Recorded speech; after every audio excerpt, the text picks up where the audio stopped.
que é Engedi. Então Josafá temeu e pôs-se a buscar ao Senhor e apregoaram o jejum a toda Israel e Judá. Pode sentar por um momento.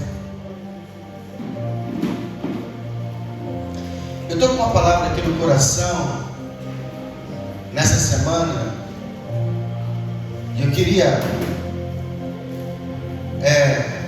dividir essa revelação com vocês.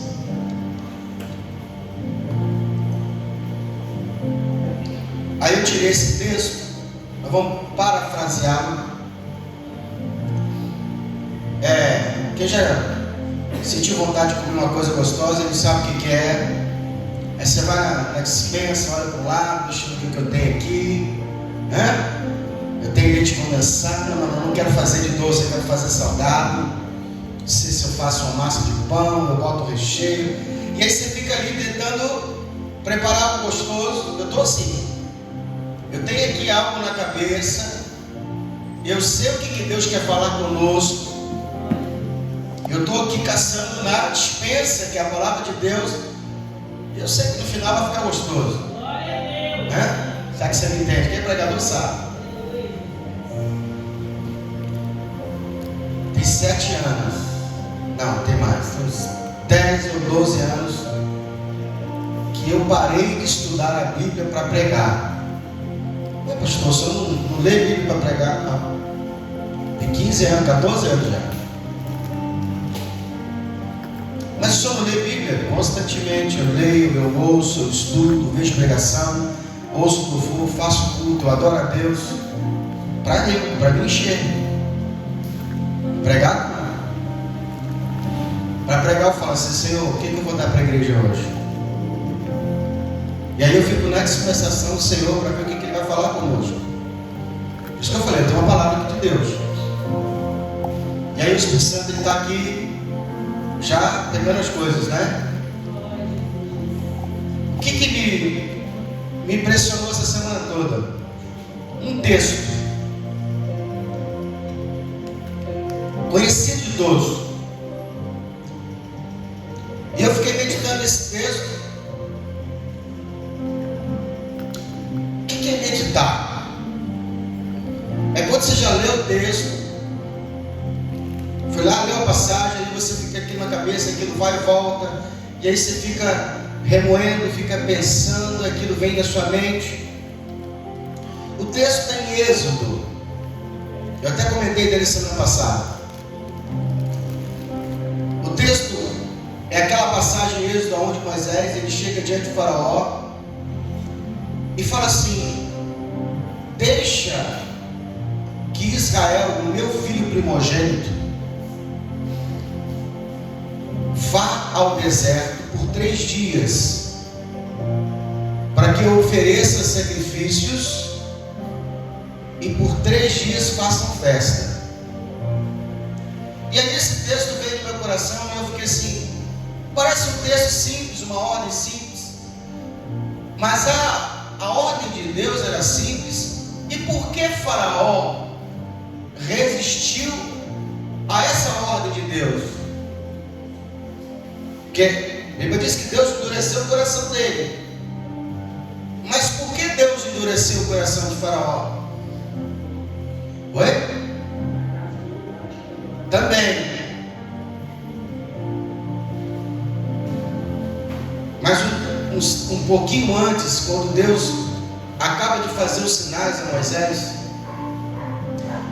Moisés falou bem assim: não esqueça de falar a Faraó para que deixe meu filho primogênito ir, porque se ele não deixar, eu vou matar o filho dele. O texto diz que Deus já havia falado com o Faraó antes de falar com Moisés, e Faraó já sabia o que Deus queria, só não obedecia. Qual era a importância? Aquilo que a gente não percebe, o quão importante é oferecer culto a Deus.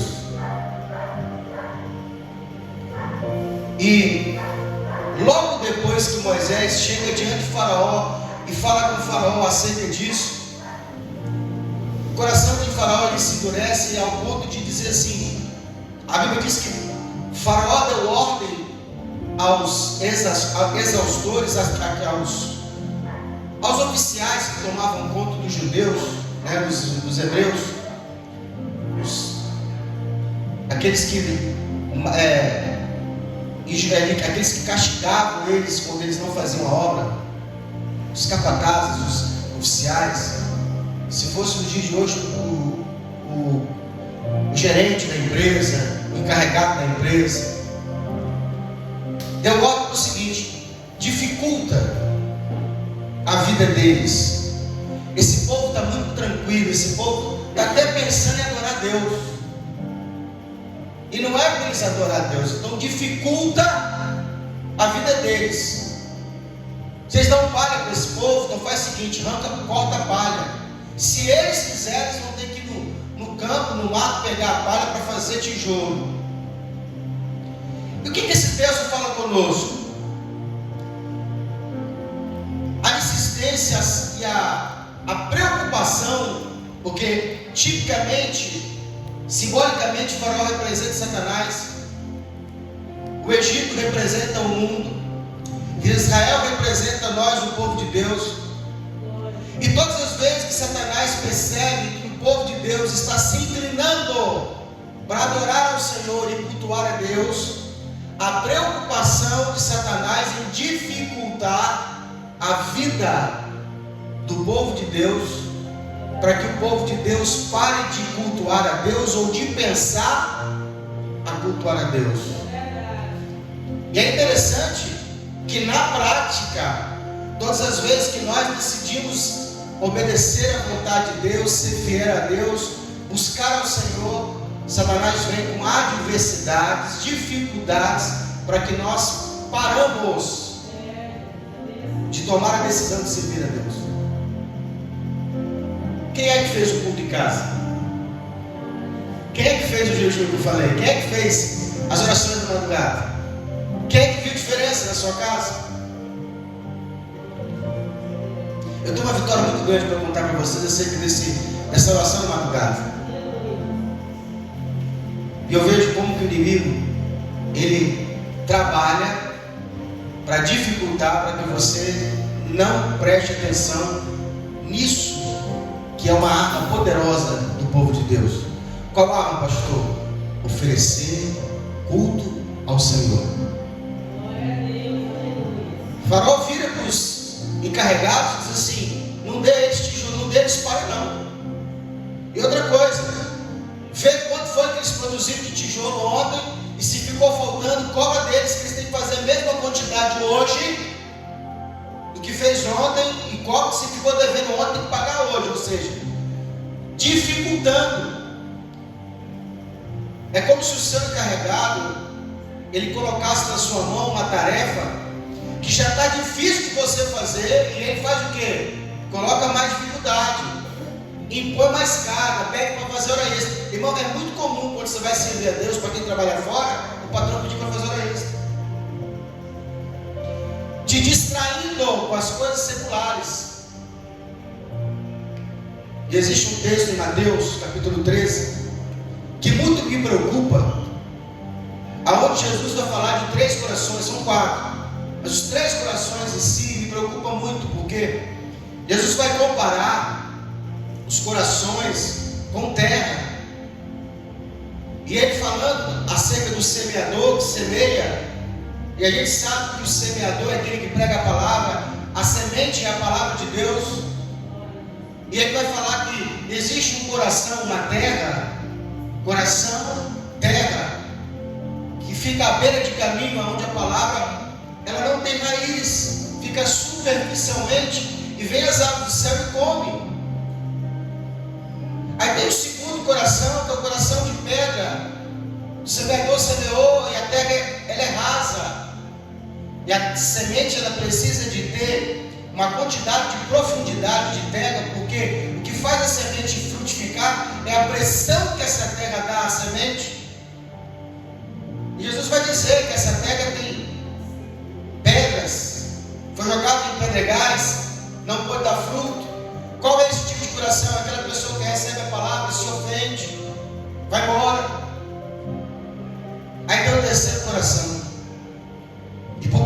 coração me preocupa? Porque eu sempre olhei para essa mensagem e a gente, por eliminação, vai eliminando, se comparando o seu coração com esse texto. Será que o coração é o coração beira de caminho? Qual que é o coração beira de caminho?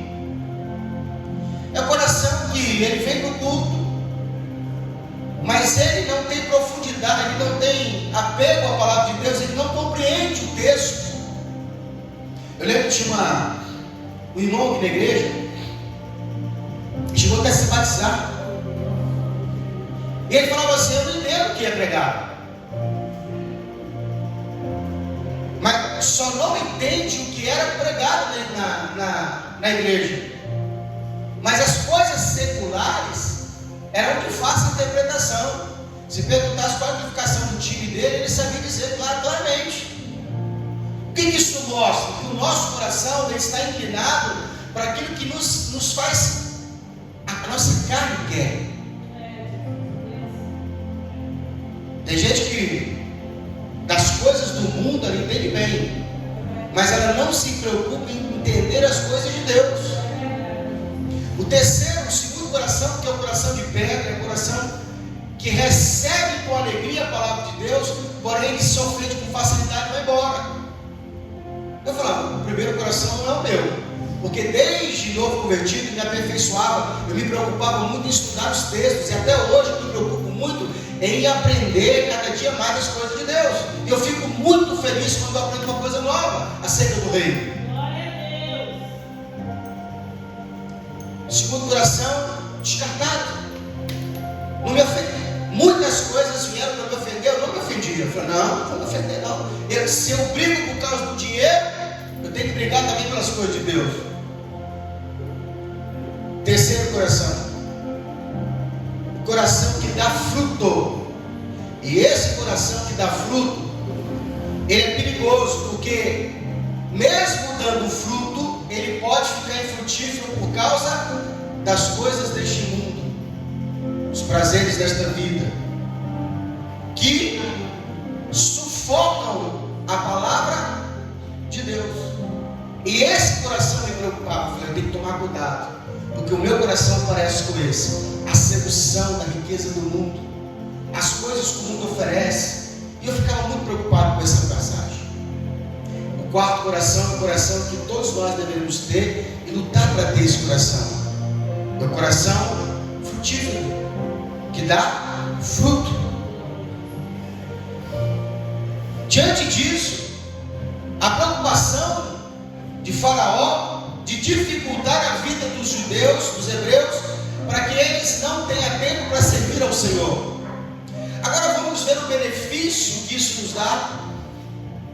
Salmo capítulo 84, versículo 10 diz assim, ó, o salmista: preferiria estar na casa do Senhor por um dia do que 1000 em qualquer outro lugar. Melhor é estar na casa, e ele nem fala átrio, porque o átrio não é aonde nós estamos. O átrio, para ser comparado com o dia de hoje, seria na calçada.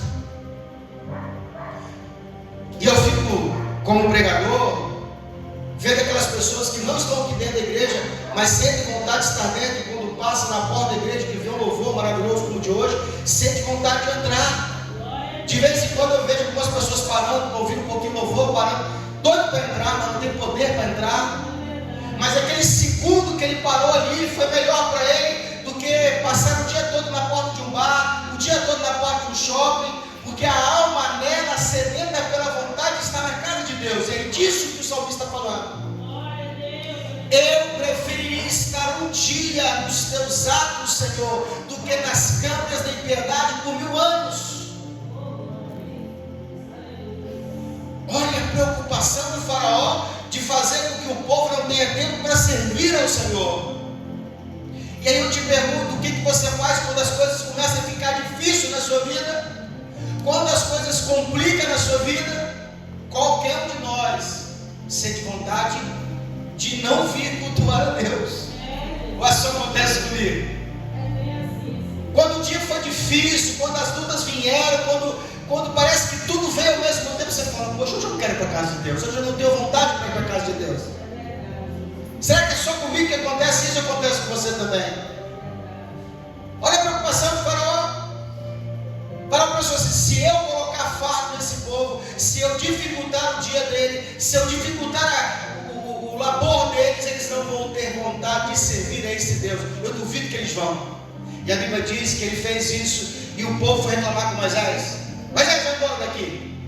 Antes o faraó dava para, agora não dá nem para nós. Não é bom servir esse Deus. Esse negócio de servir a Deus não está lucrando nós estamos sofrendo com isso. Agora o faraó dificultou mais. Não dá mais palha. É tipo assim, meu patrão agora tirou o transporte. Se eu quiser eu tenho que pegar um Uber. Se eu quiser eu tenho que pegar uma bicicleta para andar, porque não tem mais ônibus. Ele tirou o transporte. Você está achando que é pouco?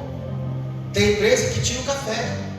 Tem empresa que tira o lanche. Tem empresa que fala que não pode mais almoçar na empresa. Tem empresa que vai fazendo, criando coisas para você ficar difícil, para o seu dia ficar difícil.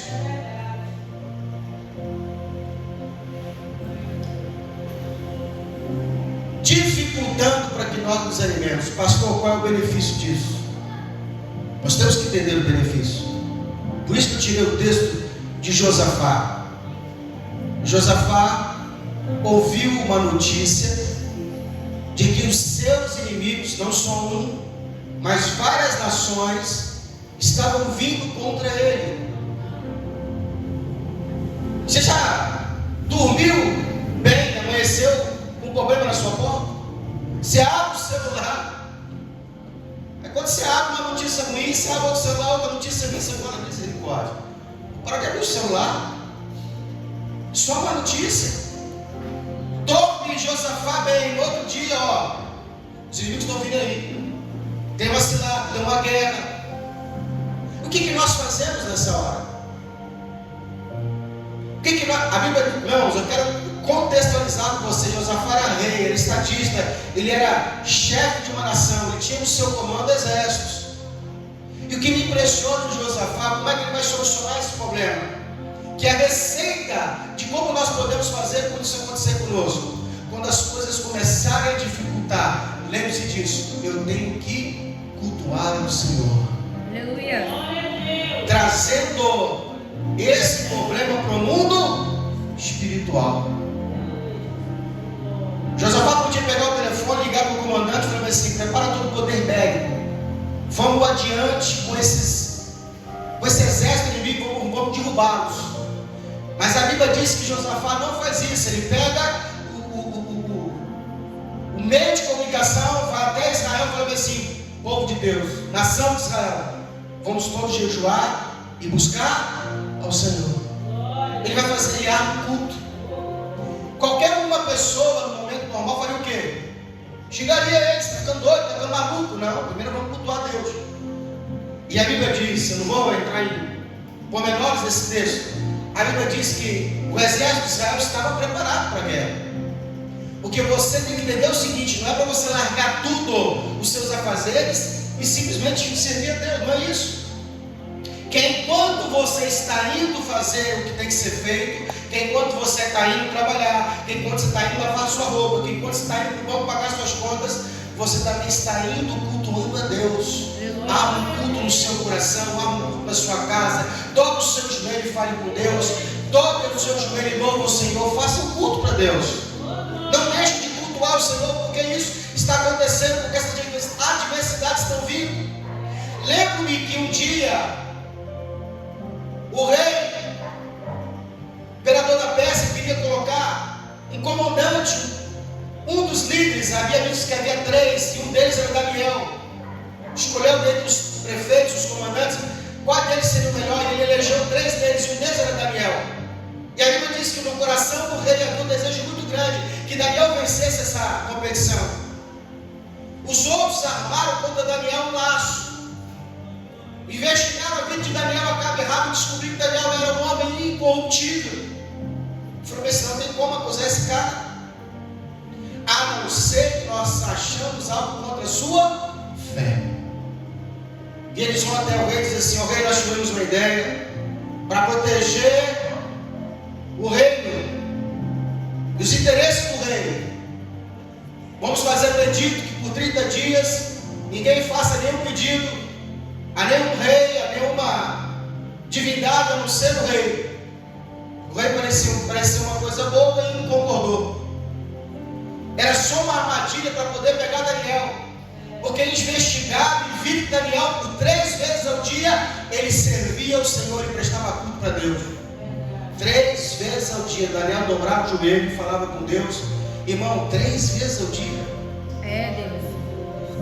Mas eu não estou entendendo. 3 vezes ao dia. De manhã, na hora do almoço, de noite. Ele abria a janela, se põe diante de Jerusalém e ele cultuava a Deus. Ali ele adorava, ele enaltecia, ele prestava adoração ao Senhor. E eles investigando viram o quê? Esse cara é crente. Vamos pegar eles ali. Lança-se no edito. Daniel ficou sabendo do edito. O que Daniel fez? Parou de cultuar? O patrão mudou de cara. Você para de cultuar? O patrão dificultou. Você para de cultuar? Nós temos que entender o mundo espiritual. Quando eu decido ser fiel, o mundo que está contra Deus vai se levantar contra a sua vida. Quando eu fazia Uber, que agora eu não estou conseguindo fazer mais, minha empresa deu um crescimentozinho, eu tive que mudar a estratégia. Mas quando eu fazia Uber mais vezes, eu tinha cliente particular, eu tinha cliente empresário, que pagava muito bem, por sinal. Esse cliente, quando ele me ligava, ele falava assim: tira o dia para mim. Não era aplicativo, ele falou assim: quanto você ganha no dia? Tá aí, 300, 400 reais, é a média do faturamento do Uber. Uns 400 reais, no dia ele continua os 400 reais. Aí eu ficava à disposição dele. Então, parava lá, tomava café, era tipo um motorista particular. Ele alugava o meu dia. Vira e mexe, esse cara fazia isso. Muito tempo no nosso serviço. Por 2 anos eu dirigi particularmente para ele. Esse homem me salvou na época da pandemia, que não tinha morrido na pandemia. Ficava meia hora para tocar R$25. E eu dirigi 2 anos na pandemia para esse homem. Tinha acabado de financiar o carro. A única coisa que eu pedi para ele foi assim: só tem 3 dias da semana que eu não posso te atender depois da 18. Que dias que é? Terça, quinta e domingo. Teve épocas de domingo que a gente nem estava abrindo os cursos, mas eu falava para ele: terça e quinta, não posso te seguir depois das 18. Segunda, quarta, sexta, sábado, eu estava à disposição dele. Tinha vez que chegar em casa 10 horas da noite, à disposição dele. Filho e mexe. Eu chegava na terça-feira, na quinta-feira, não era às 18 horas, era 2 da tarde, 1h30 da tarde. Querido, está disponível? Eu falava: vamos para onde hoje? Porque eu já olhava o calendário e falava: terça-feira, quinta-feira, vamos para Colatina? Irmão, o reino de Colatina vai lá e voltar é 600 reais. Você quer ganhar 600 reais no dia? Para você ir, tudo por conta dele. Almoço, se eu ficar lá à tarde, tudo por conta dele. Eu só ia e voltava de 600 reais. Chegava assim: hoje eu não posso. Hoje é quinta. Falei: vamos marcar para amanhã? Ele falou: não, tem que ir hoje. Tem que ir lá hoje resolver esse problema. Eu falei: hoje eu vou ficar te devendo. E eu precisando do dinheiro. Daniel olha para o edito dizendo: não pode servir a Deus. O que Daniel fez? Vou servir o Senhor.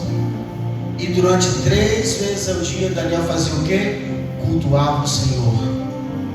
Orava, louvava, enaltecia a santidade do Senhor. Pegaram Daniel. Levaram Daniel preso. Segundo o dito do rei, o que Daniel fez na cova dos leões? Cultuou o Senhor.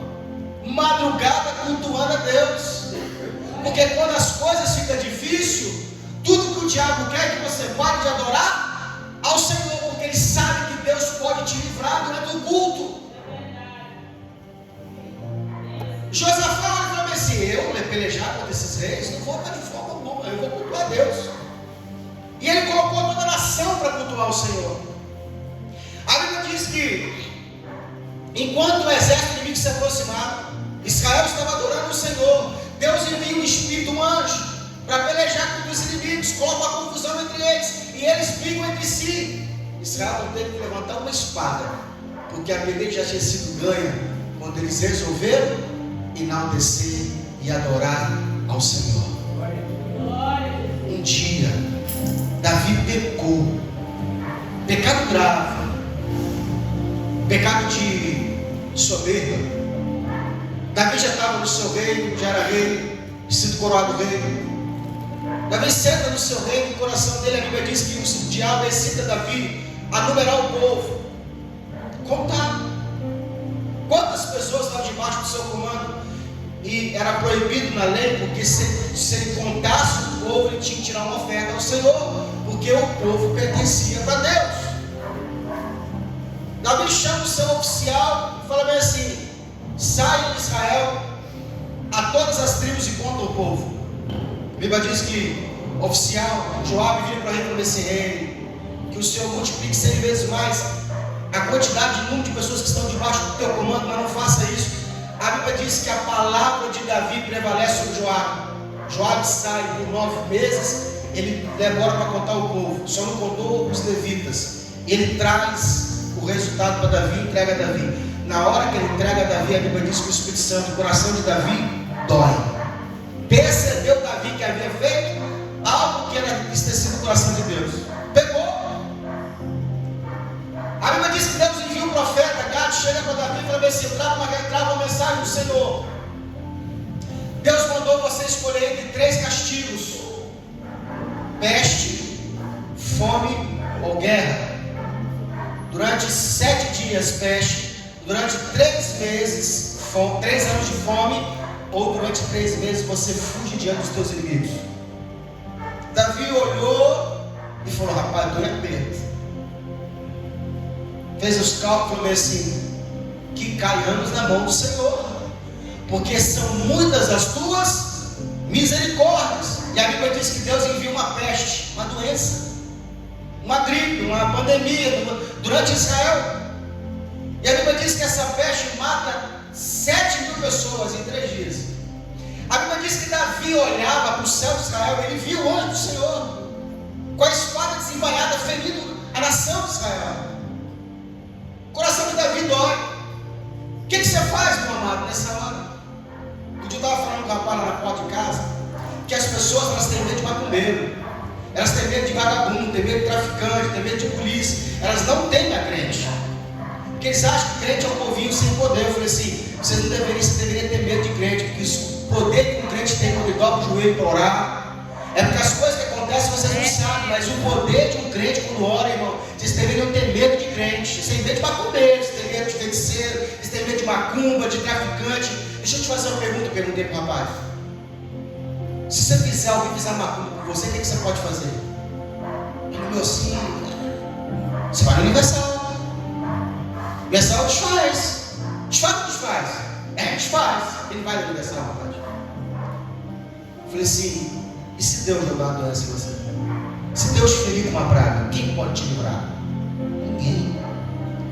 Davi sabia que o que estava acontecendo com ele era uma sentença divina, era a consequência do seu pecado. E aí, pastor, e agora? O que Davi faz? Davi clama a Deus, Davi fala com o Senhor para cobrar dele, e Deus envia uma resposta. A solução para Davi era o quê? Ofereça um culto a Deus. O profeta veio e falou assim: Davi, o Senhor mandou você levantar um altar. Ó, está passando por dificuldade, está passando por luta, está difícil a caminhada, levante um altar. Pastor, onde eu vou levantar um altar? Na sua casa, no seu lar, no seu quarto. Levante um altar no seu coração. A Bíblia diz que Davi sai, vai até o local que Deus enviou. Quem guiava Davi era o anjo. Davi viu o anjo, ele ia guiando, até que o anjo para diante de um terreno, uma propriedade que era de Araúna. E aí Davi chega, bate palma. O fazendeiro sai, olha e fala: carro real, soldados do rei. Olhou: amor, você chamou alguém? Não. Quem tem alguém fora? Tem. Quem é? Está parecendo o rei. Quem? O rei. Você bebeu? Namorava na roça, namorava num lugar escondido. Não está aí fora.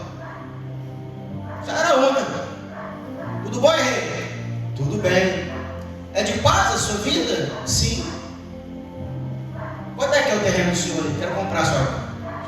verdade? Comprar? Sim. Para quê? Oferecer um culto ao meu Deus. O que cada uma faz? Nada, agora, pega aí. Pega o que o senhor quiser. Toma aqui lenha, toma aqui o boi, pode oferecer um culto. Aproveita e bota na oração também. Davi falou assim: quanto que é? Fica imaginando Davi tirando o salário para fazer o pix. Não, rei, pode pegar dele, de graça. Davi, não posso. Mas por quê? Eu não posso oferecer ao meu Deus holocausto. Diga comigo, holocausto. Sacrifício de cheiro suave. Não posso oferecer ao meu Deus um culto que não me custe nada. Tem que custar, tem que ser sacrifício a Deus.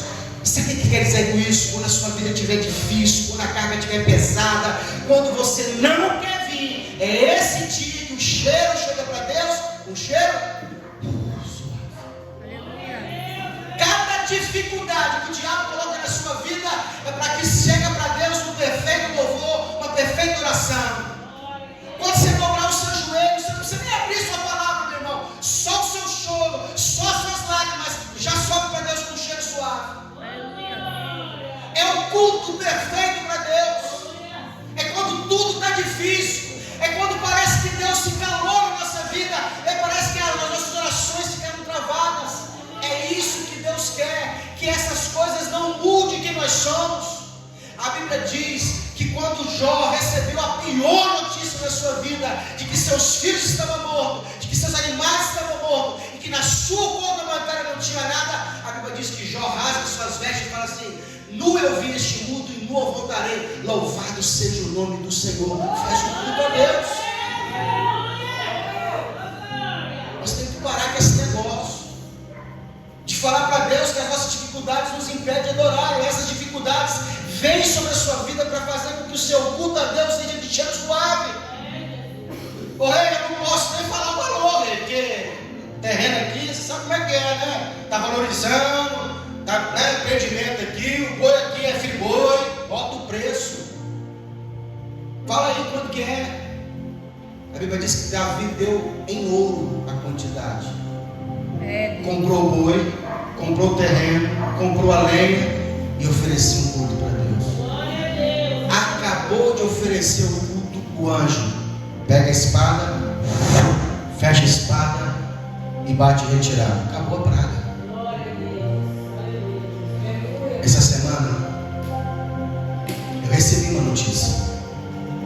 Tem uns 15 dias que essa notícia foi como uma espada no meu coração. Eu dobrei o joelho e falei: Senhor, eu não tenho saída. Se o Senhor não bradar de cima com uma solução, eu não tenho saída. E por 15 dias eu oferecia culto na madrugada ao Senhor, louvando, adorando, enaltecendo e pedindo socorro. Todas as vezes que meu coração sangrava, e era um constante, eu dobrava o joelho e falava com Deus: Senhor, a Ti eu te rendo graças, a Ti. Eu não pedia a Deus, eu só adorava o Senhor. Teve um momento, um desses cursos, que eu pedi algo para Deus.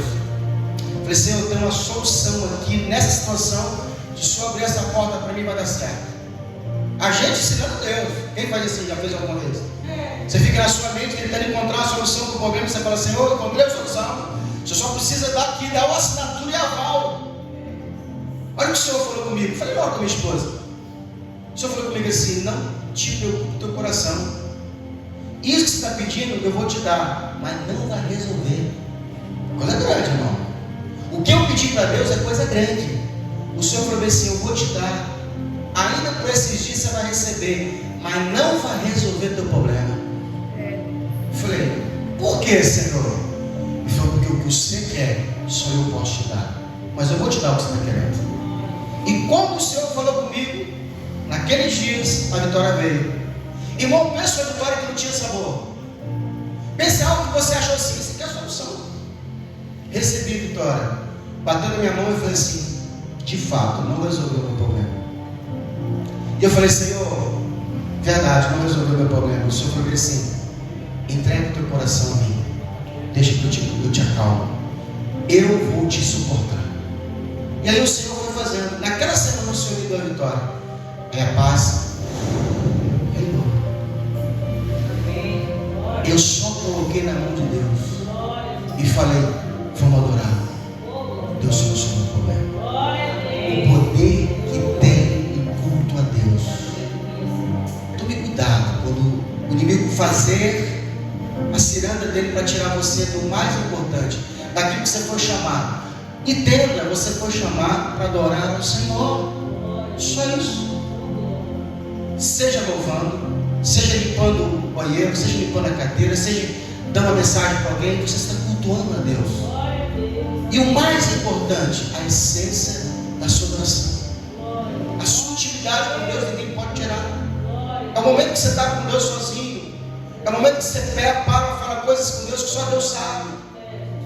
A hora que você conta para Deus as suas dificuldades, mesmo que muitas vezes você não fala com palavras, Deus lê o coração, Deus sabe o que está passando. Às vezes eu falo ao Senhor: Senhor, eu não vou falar nada, o Senhor sabe o que está acontecendo. Eu te dei exemplos de pessoas que resolveram os problemas cultuando a Deus. Poder que tem o culto. Eu vou fechar por aqui.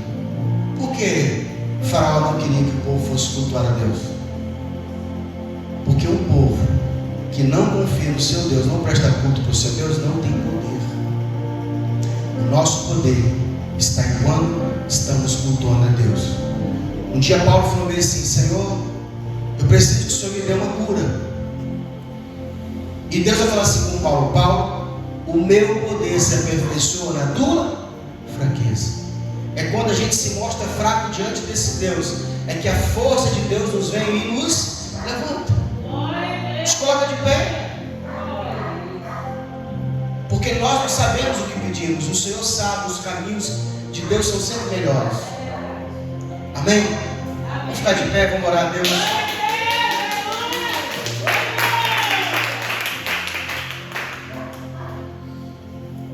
Era isso que eu tinha para falar.